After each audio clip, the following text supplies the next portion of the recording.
welcome to the Nerdiverse. Go ahead, sit and listen to the masters, the old heads, talk about what you love the most.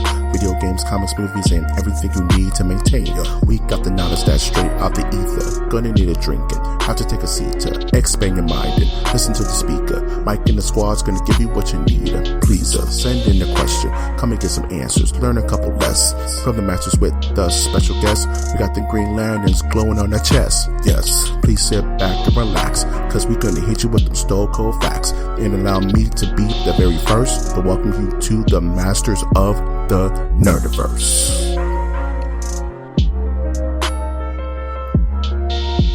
Welcome to Masters of the Nerdiverse, where we always have such sights to show you.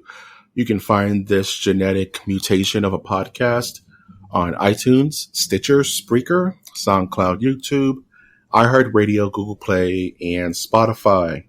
I'm, of course, your host, Mike G. And with me, as always, is my supernatural co-host, Winter. Hey, how's everybody doing? This is Winter at Trash Monk the Third, coming at you in a different studio. Still at work, still tired, but still gonna make it through, ladies and gentlemen. I got my LaCroix, and I'm gonna do it. What flavor LaCroix, dog? I don't know. Cerise limon, the cherry lime. Cerise, dude, it's so fancy, dog. Pinky's out, man. That's a commercial right there. Mm-hmm. That's gonna give us $10. Yeah, I've been drinking them throughout the week, to be honest. Yeah, man, sparkling water is gonna save my life, man. I feel you. One sparkling water at a time, man. So I have a scenario I have to kind of walk you through. Okay. This is something that I've been thinking about all day, and I kind of want your thoughts about it, okay? All right. So here we go, real quick. So you know that LaCroix you're drinking right now? Uh-huh. So I just put some of that black sarcophagus juice inside of your LaCroix that you've been drinking this whole time. Are we back on this? Don't get too mad because I've drunken some myself, obviously, right? Yeah. So now we're both undead, okay? Mm-hmm. This is the situation. We're not living, but we haven't died, okay? Okay. So now we have been, I would say, gifted with glorious purpose by the sun god Ra to protect the new Ramses. Okay? This is getting a little complicated, but okay.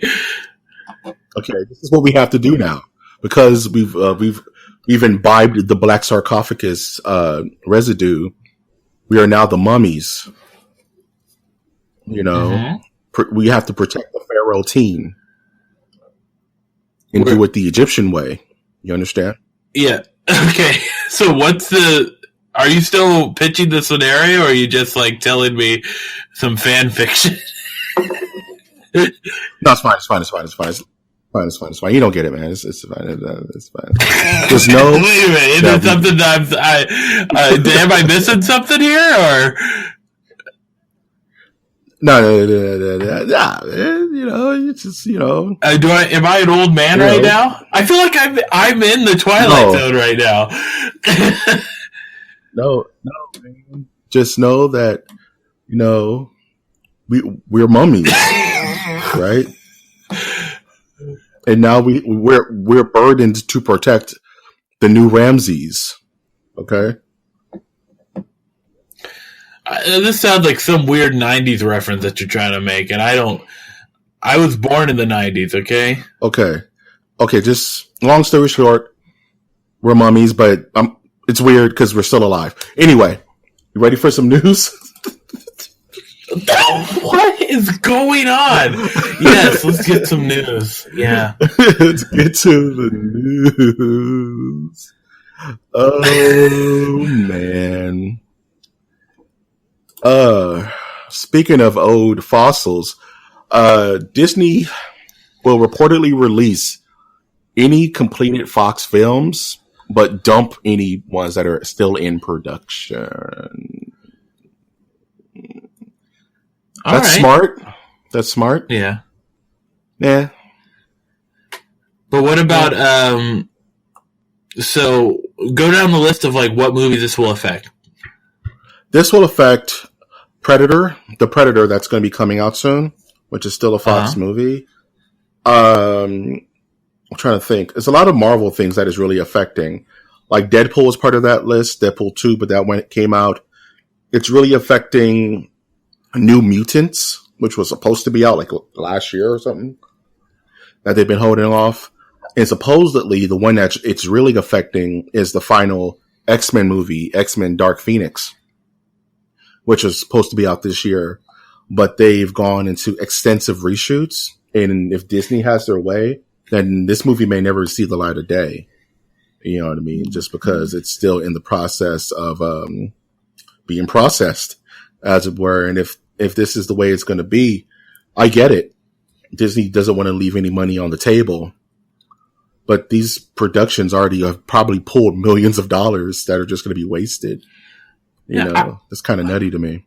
Yeah, I in a sense I do get it, but then there's another part of me that goes, is it because that this merger is so public that they're doing this?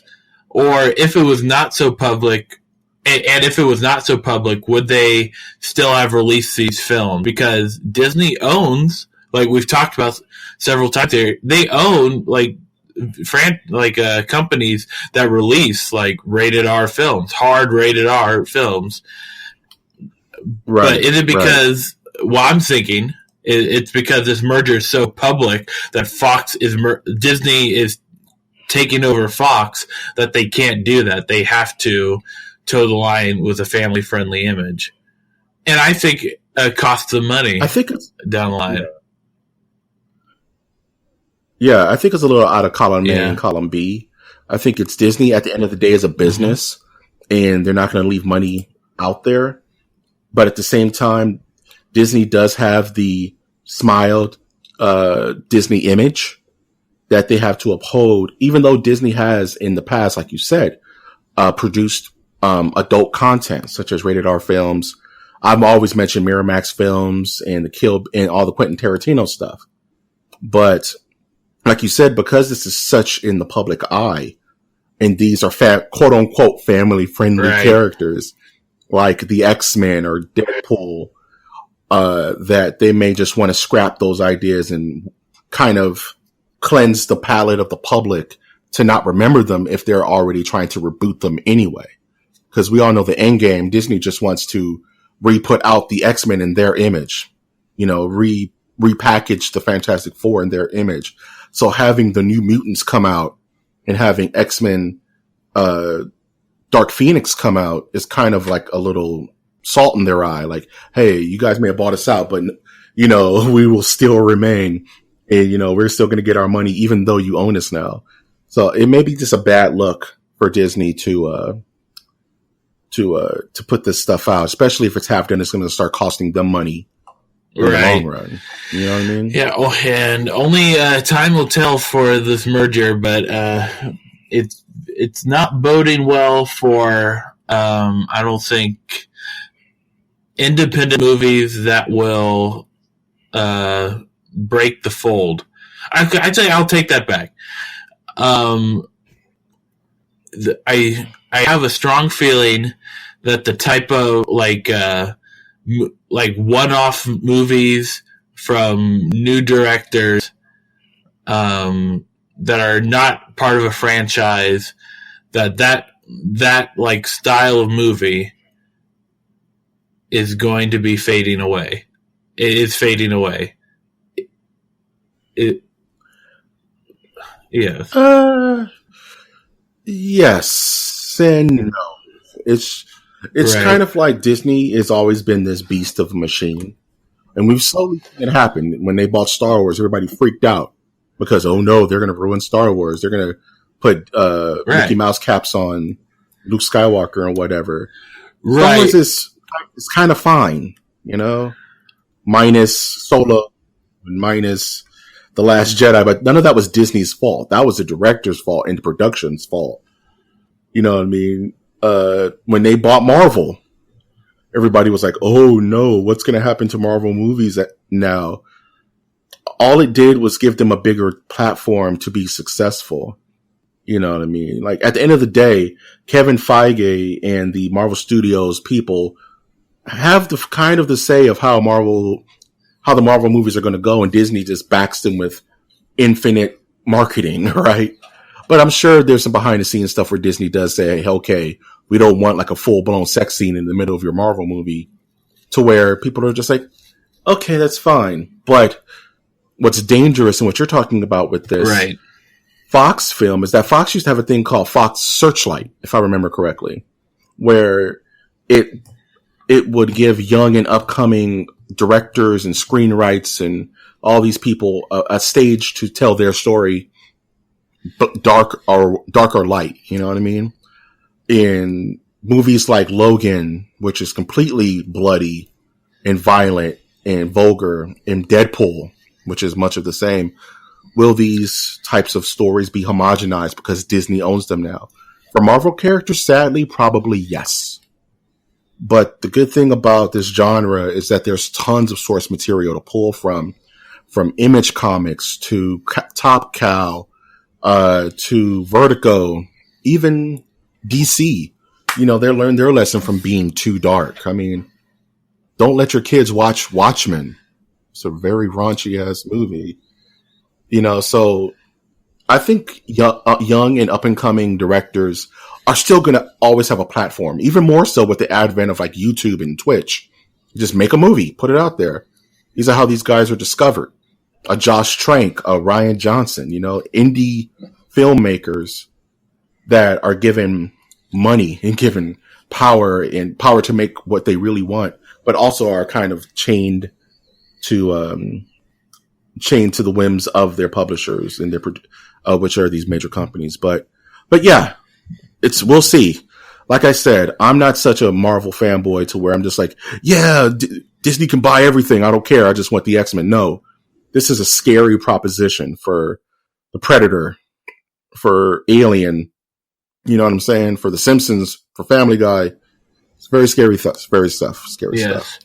Yeah, I didn't mean to take us down a black hole there, but no, it's a very interesting subject, man. It needed its air, so it needed to grow. Speaking of things that grew too much, we got the first production still of the Dora the Explorer movie, and this bothers me. This really bothered me. Like it disturbed me. I want to say, because this is after my time. Right. I don't have kids, so I never had to deal with Dora the Explorer and whatever that show's about. Adolescent children running through jungles and stuff by themselves. I don't know. But what I do know is the marketing. And every time I see Dora, she looks like 4 or 5 years old. Yeah. Right? She looks like 4 or 5 years old with a pet monkey and her homeboy Diego, and they just off having adventures or whatever, like Rugrats style. So when I hear down the pipe months ago that they're making a Dora the Explorer movie, I'm saying, okay, maybe they'll get a child actress or actor rather, and there'll be some kids' big break. Right. This production still has a grown ass woman in it, dude. Like, she looks like 25. By the way, she's 17. I don't know what your definition of grown is, you sick man. In comparison, it's very disturbing. It's not cool. Why can't this be a child actor? Like, as the source material would dictate. Well, I don't think it's cool that this is weird. Even a movie, but that's just me. Intellectual property is going to intellectual property. And I think I fit the bitter old man card of the Nerdiverse very well, even though I'm younger than you. But I think it flips. I think some days you're a bitter old man, and some days I'm a bitter old man. It just really depends on the day. On what side of the day we wake up. But it's like my thoughts are, who's the intended market for this film? Because let's say it's not for children. I don't think children are going I don't know if they even watch Dora Explorer anymore. If that's still a thing. So it's for nostalgic parents who are like, oh, I remember Dora the Explorer, or like, I don't know. It's hard for me to see this movie doing well, which is unfortunate because it's refreshing to see something besides Marvel or DC coming in the theater that is that we could say is somewhat nerdy, or like it has links to the nerd culture.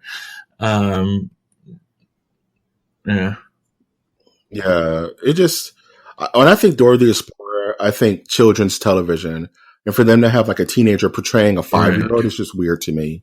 That's all I'm saying.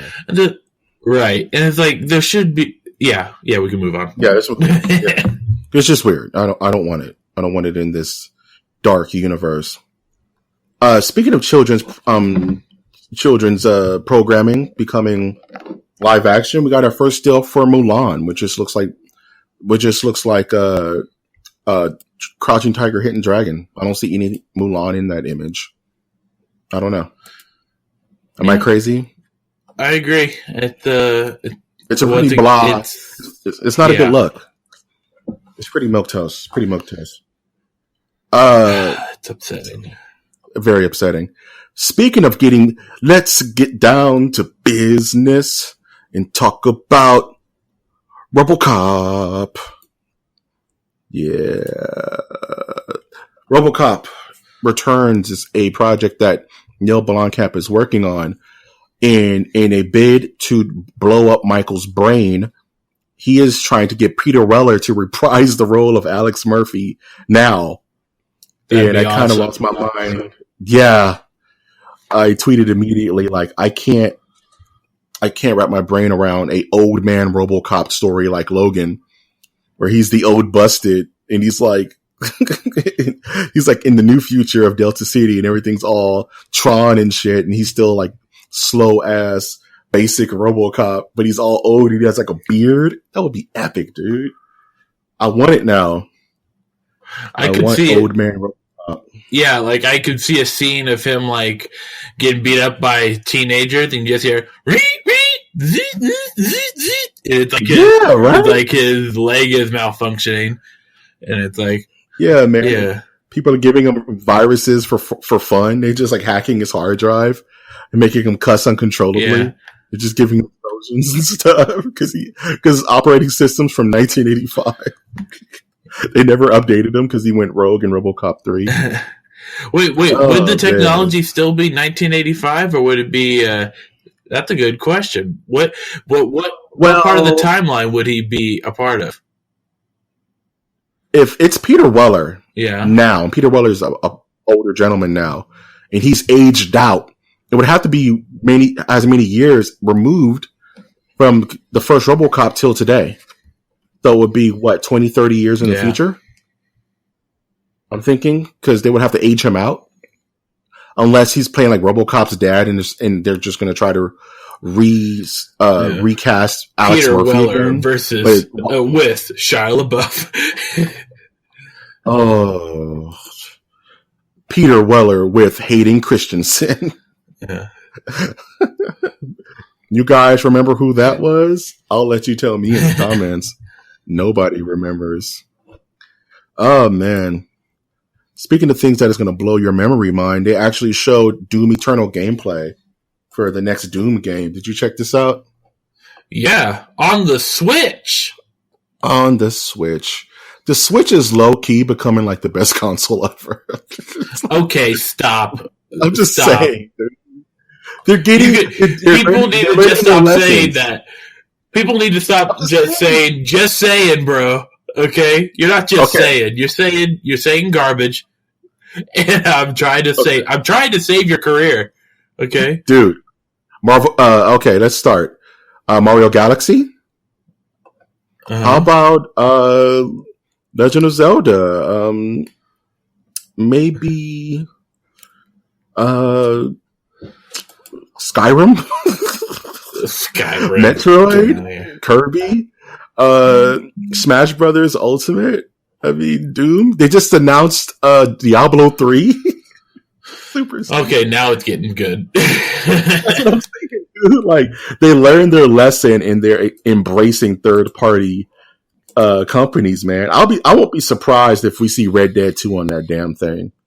I will not be surprised. It's reminding me of like the Nintendo 64 on how good it's getting. You know what I mean? Like, there's so many good games on that thing. But they just need to bring down the price, like $50. Yes, please. Just drop it like $50, $60. I will buy it, man. Because it's reminding me of like the PS4. Like, they have their exclusives, but they're also embracing like the third party people. So I'm just like, let's go. Right. But yeah, Doom Eternal looks really good. Supposedly you can, by using the powers of the internet, you can actually go in and grief other players by entering their play session in their main storyline. So you can cut a Dark Souls it, or you'll just show up as one of the demons, but obviously you're a PvP. You just show up and start bothering them and giving them a harder time. So really excited to get my hands on that. So Winner, can I borrow $900? Sure. Are you going to make another DC Universe movie with that money? No, that's pretty much about how much they cost to make, though. It's like $900. Yeah, I messed up on the joke, but that's what I meant. No, man. I'm going to buy this Resident Evil 2 Remake Premium Edition that comes with its own Bluetooth, old school looking keyboard that actually costs about $300 by itself. Yep. But they're going to charge you $900. Oh. I synced it. This is kind of getting out of hand. You think? Well, I mean, who's going to buy that? What was the thing last week? What was it last? That's what I'm saying. It's Capcom. Oh, yeah. It was the solid gold bar for Street Fighter V. And that was worth like $850, something, $1,600. Capcom is losing their minds. Like, who's going to buy this crap, dude? Like, except for the insane. But I guess that's a market, though. $900 for a $300 keyboard? Well, I just read in the article it's $680 for the keyboard itself. Oh, it's not, man. It's a Bluetooth keyboard, man. But it's a typewriter keyboard. Keyboard. It says Umbrella on the side of it. That's $300 right there. I don't think it even says that. Let me take a look at this again. Damn. Because I've seen these out here before, and they are outrageous. I would have gotten it if it was like... He said they are outrageous. Yeah, come on. Hit us with that science. Yeah. Hit us with the science, man. Well, my browser just crashed, but there we go. Nice. Yeah, I don't see Umbrella anywhere. It says Lexington. Lame. We're moving on. Okay. Get it together, Capcom. I love you. But I'm not paying no 900 bones for a $60 game, my dudes. Oh, man. Speaking of things that are being blown out of proportion, for my comic book heads, we're finally getting Uncanny X-Men #1. The X-Men are coming back because DC bought Fox. Don't you see how that works, everybody? You see how that works? Like, Marvel doesn't own the X-Men. There's no X-Men comics. Disney doesn't own Fox. There's no Fantastic Four comics. Disney now owns them. The Fantastic Four are back. The X-Men are back. Even though they had the rights to make these comics this entire time based on the contract.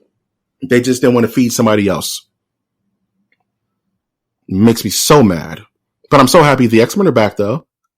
Yay. So you're telling me that the comic business is greasy? Greasier than a New York pizza, my friend. But it is what it is. Whoa. Whoa. Massacre. Impossible. Yeah, so X-Men... Impossible! Like King Code on Dragon Ball Z. Yeah, so X-Men Disassembled is coming out, and it's going to be Uncanny X-Men #1.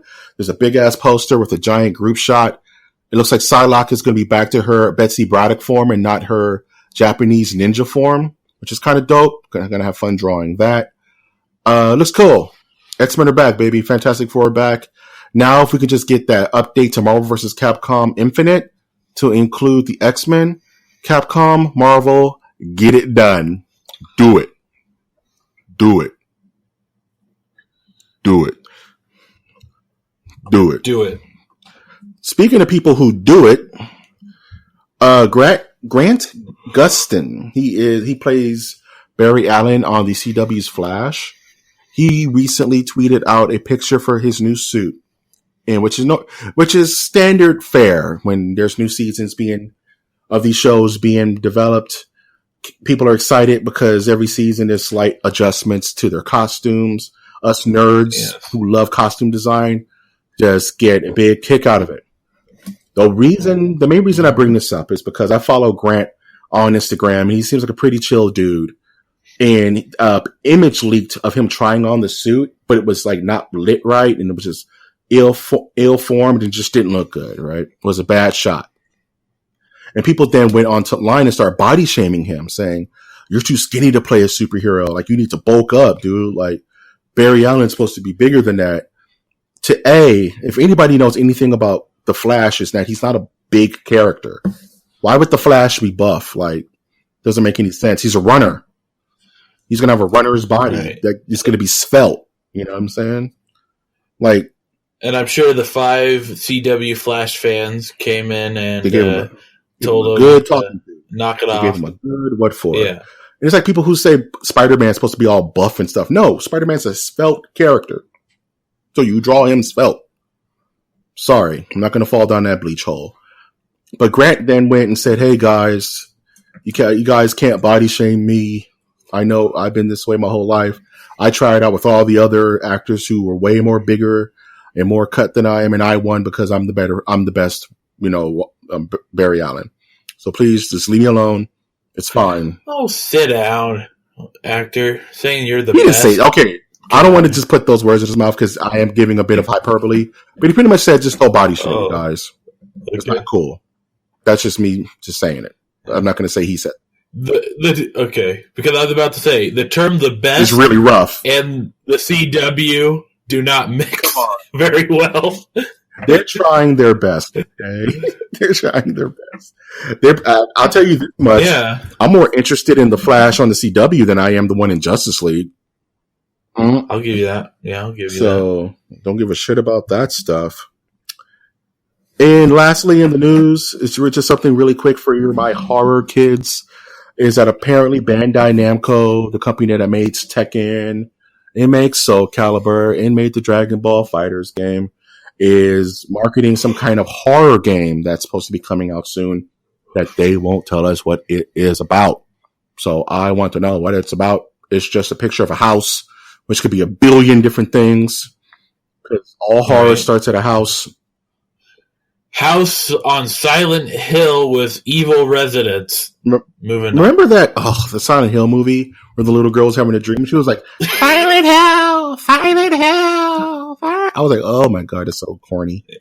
Yeah, they said it. They said it. Just to do a quick cinema scenes, roll credits. Yeah. So stupid. But I'm hyped. Anything horror is good because people who know me know I'm a low key horror fan. Well, high key actually. This podcast is built on horror. Jeez, that disturbs me. Mm-hmm. And that's the news. Every week. Every week, every news. I horrify Winter, and then he prays for me, and I'm absolved. And then I do something again. It's rough. It's a cycle. He tortures me. He did not torture me with fighting games this week. Well, evil is over, my friend. And when I can torture you, I will. I don't control the weather as much as I control the news. And if there is fighting game news that was worth talking about, trust me, buddy, in there like swimwear. Oh man, do you have anything? Meanwhile, our tabletop RPG news is lacking, but that's already old news, so we don't have to get into that. Oh, next time, man. You gotta love a 24-hour news Yeah. cycle, bro. It'll be back around. The news never stops. They'll just roll a D20 Oh, and then man. Wizards of the Coast will be in a sex scandal and we'll just be good to go. Then we'd be good to go. It's a golden week. Wizards I'll get my will have now become Wizard of the Coast. One of them have Wizard. One of them is part of the Me Too movement. That guy's That's out my allotted here. comic bit for this episode. God damn. That's your podcast name for the episode. Wizards of the Coast is now Wizard of the Coast. Poor guy. Well, he shouldn't have been being a jerk bud. Yeah. He kept. Man, I wanted to do like a dwarf railgun joke, but I couldn't fit it in. A dwarf railgun joke? Yeah. Wizards of the Coast dwarf railgun couldn't fit it in. Yeah. That's gross. Yeah, that's gross. That's gross. You're gross, man. You grody. You're gross. Yeah, I don't want to be grody. That means like I have dreads or something. No, I'm just kidding. To all my dreadheads out there. I tried growing dreads. It was not a good look, bro. Not a good look. So, you have any passing or lasting thoughts, Winter, before we close this bad boy out? Check out my social media at TrashMonkIII. I'm always posting something every day. It will sometimes be local news. Sometimes it will just be me being bitter. Most of the time, it'll just be me doing comical stuff in my life. And yeah, Trash Monk. Nice. And check out our Twitter, which is at MNerdiverse. It is popping off, man. They got 100 new followers in under 6 days. I'm super excited about that. And for everyone who's found us via Twitter, thank you so much for listening to the show. There is more fun stuff coming down the road at MOTN.